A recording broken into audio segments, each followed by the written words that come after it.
Even I'm baffled by this. On Netflix, I gave Men in Black 3 stars, but I remember liking this film a lot. I mean, I saw it when I was younger, so maybe I was scared by the bug, but other than that, I don't have an explanation for such a low rating. The story follows a secret agency that monitors all alien activity on Earth. Will Smith is brought on as a new agent by Tommy Lee Jones, and as a newcomer to the agency, the audience learns alongside Will Smith the ins and outs of being part of Men in Black.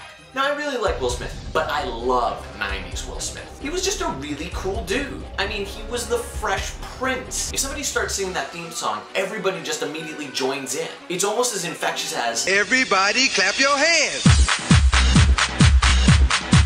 Come on, y'all! Check it out, y'all! In rewatching this now, I also realized I forgot a lot of elements and thought there was a lot more of other elements. Maybe I'm confusing Men in Black with its sequel or its subsequent TV animated series, but I remembered a lot more Tony Shalhoub and the Worms and Frank, but they're actually just sort of one-off characters. They're there for a moment and then maybe it's just because it's so well cast and the characters are so interesting that you believe there's more? I'm probably just confusing it with the others. But what I didn't remember is how many times they used the neuralizer. Seriously, if you want a drinking game, every time they wipe someone's memory, take a shot. You will be sloshed by the time Will Smith dons the suit. And for additional drinking fun, take a shot anytime that people of goo explode all over them. Somebody fires a gun. Will Smith runs. Happy alcohol poisoning, everybody. Now you may recall how I bagged on the Mario Brothers movie for its special effects. With Men in Black, I have no complaints. There's something about late 90s, early 2000s special effects that I just love. Like, Independence Day is pretty solid, but then you're kind of aware that they're using a lot of models, and that one tunnel scene with the fire and the dog, you're just like, well, that doesn't look too good.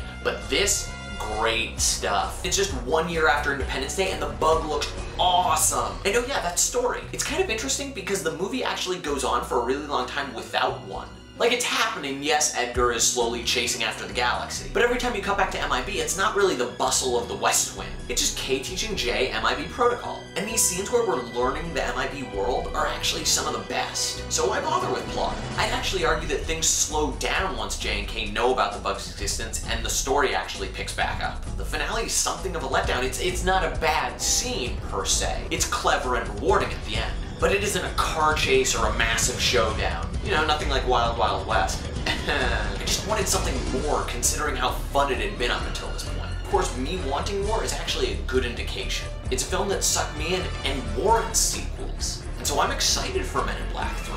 And I can rightfully say, I've bumped up the score. So those are my thoughts on Men in Black. Leave your thoughts and comments below, or you can check out my previous reviews. Super Mario Brothers the movie, I Am Number 4, or my previous double take review on Vertigo. Oh, and the answer to last week's question, my favorite Mario game is Super Mario World. Maybe I'm swayed because it was the first Mario game I ever played, but the game has such a degree of variety and depth. There are all the secret exits in the ghost house, the different paths you can take, the special world, Yoshi. I could go on, but I won't bore you. So comment and click. As for me, freeze! Everybody clap your hands! Come on, y'all! I seriously did this at every Check it moment. out, y'all!